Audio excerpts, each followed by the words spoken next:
Syrian armies in the process of securing Aleppo after a ceasefire deal ended 5 days of battles with Kurdish fighters. The government says it's working to remove explosives and has uncovered weapons caches. A ministry statement said among those weapons was a vehicle rigged with mortar shells and suicide drones. People returning to neighbourhoods, including Sheikh Maqsoud, found burnt-out vehicles and buildings still smouldering from the fighting. Kurdish fighters who withdrew from Aleppo have been arriving in their stronghold of Hasakah in the northeast. All right. Well, in a moment, we'll be speaking to Ayman Oghanna, who's in the Syrian capital, Damascus. But first, let's go to Bernard Smith, who is in Aleppo. And Bernard, you are in the city where these deadly clashes were happening. Can you talk to us about what you've seen about the aftermath and how much work there is to allow normal life to resume there?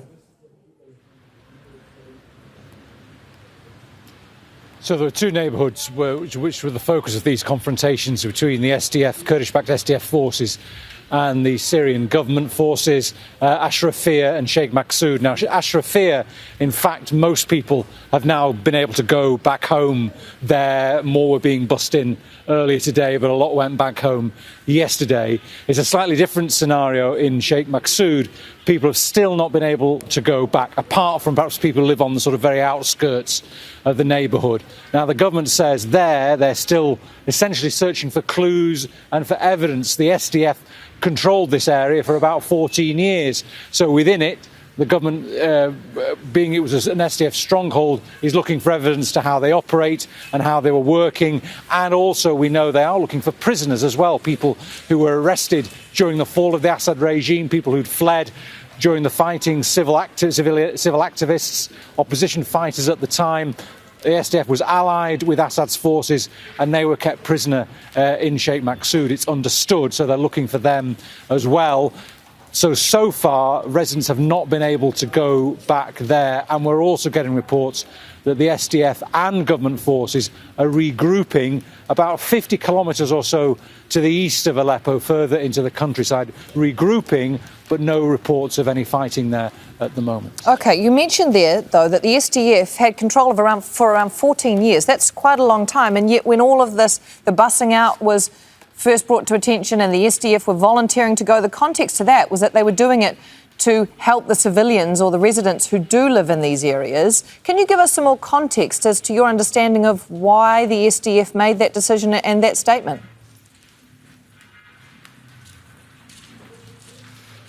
Well, the SDF said that they had left Sheikh Maqsoud. They accused the Syrian government forces of shelling, of targeting civilian locations, of a hospital, of schools, where civilians were. The Syrian government strongly denies that. And they said that they left essentially to stop further destruction or further attacks on where civilians were leaving. They said that they haven't given up, they haven't surrendered, that they will continue resisting in other ways.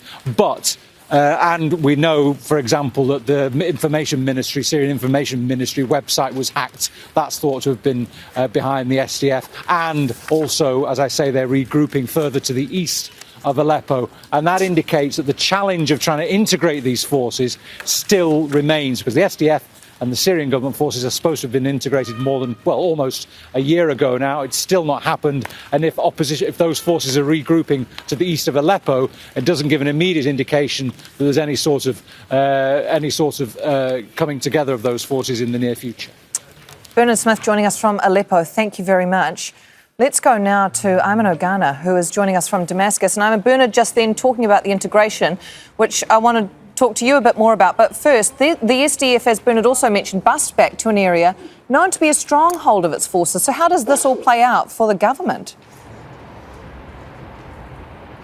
Well, obviously, Anna, this is a strategic victory for the Damascus government, as they now have full control of Aleppo, Syria's largest city, free of SDF fighters. But the government's messaging has not been about victory. Instead, it's been about national unity. They have called the events in Aleppo a limited law enforcement operation and have made clear in several statements that their quarrel is not with the Kurds or Kurdish people, who they say are an important part of Syria's and Aleppo's social fabric. We've spoken to people here in Damascus, including Kurds, who share the government sentiment. They want to preserve national unity under one authority, but some are worried that the showdown in Aleppo could spark a broader conflict between the SDF and Damascus. Now, such a conflict would be extremely bloody as both sides have formidable forces and arms. The SDF alone is said to have between 50 and 100,000 fighters. Now, these fighters are well-trained, US-equipped, combat-tested fighters, and this is a watershed moment to see whether the events in Aleppo will instigate a peaceful integration of the SDF or indeed spark a larger conflict in Syria. Yeah, you talk about the conflict, Ayman, and the premise was, as you said, that the SDF was to integrate with the Syrian army. Is that a realistic expectation on the current situation?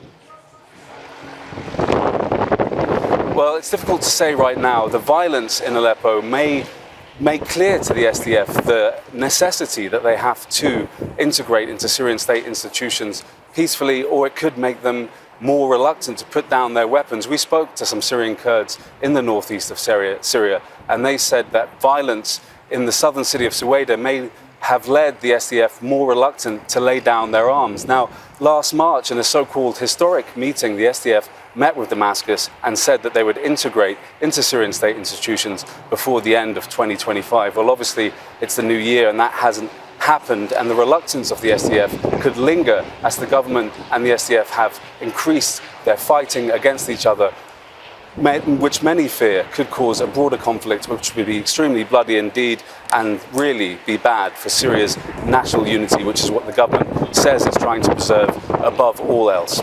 Ayman Oghanna, thank you very much for joining us from Damascus. Don't miss out. Get the full picture. Subscribe to Al Jazeera for reliable news, expert insight.